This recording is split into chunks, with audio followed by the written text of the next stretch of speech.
जुतिका बर'आ उदालगुरि जिल्लानि डिमाकुसि ओनसोलनि दिन्दांपारा सिकारि बांला गामिनि नबिन बर' होननायनि सासे नायल' जाल' गोरों गथ'।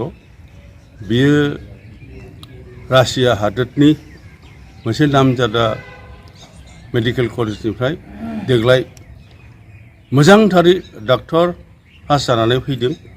बेनिखायनो जोङो दुलाराय बाथौ गौथुमा बे गथ'आ जोंनि हादोरनि जोंनि रायजो राजानि सासे सम्पति जाथों, मोजां मोनसे दोहोन जाथों ओरै होननानै जोङो बयबो दुलाराय बाथौ गौथुमनिफ्राय गोसो गोरबोजों बेखौ बरायहैदों आरो बिनि उन फिथाइखौ जाहाथे हादोर आरो रायजो राजाया मोजाङै मोन्थों बेखौ जों आसा खालामनानै दुलाराय बाथौ गौथुमनिफ्राय बरायहैदों।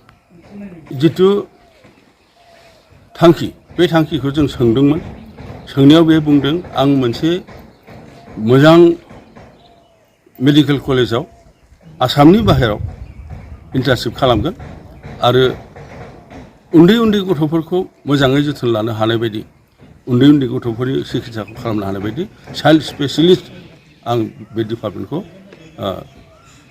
नाजागोन। आंनि थांखिया बेबायदि ओरै होनना बुंदों आरो बिनिफ्राय जों ओरैबायदि गोजोननाय मोन्दों। बिनि थांखिया गावनि हारि गावनि हादोर गावनि रायजो राजाखौ जोबोद मोजां मोनो आरो नायल' जाल' सासेल' फिसाजो। बिमा बिफाखौ आं फिसा हिन्जावबाबो आं बिमा बिफाखौबो नायगोन, रायजो राजाखौबो नायगोन आरो हादोरखौबो नायगोन ओरै होननानै बिनि खुगानिफ्राय जोङो बोसोन मोनबोदों। जोबोद गोजोनथाव बाथ्रा। जों बिनिफ्राय दुलाराय बाथौ गौथुमनिफ्राय बेनो अराय बोराइ बाथौआ बेखौ बोर सारस्रिथों बिदि होननानै बोर होबोदों आरो ओमफ्राय फरायबोबाय।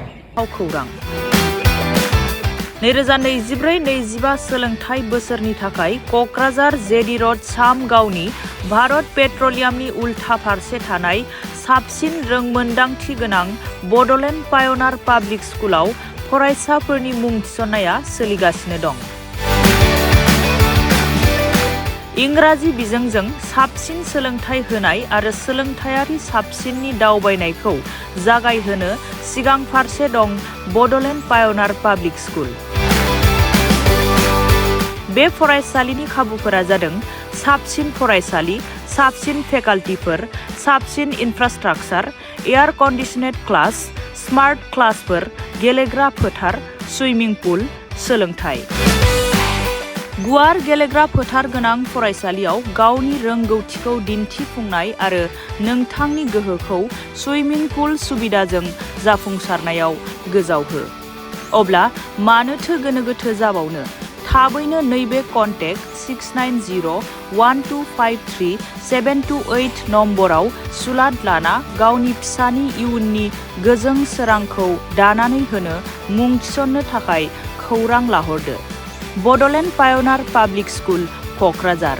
थं क'क्राझार सामगाव भारत पेट्रलियामनि उल्था।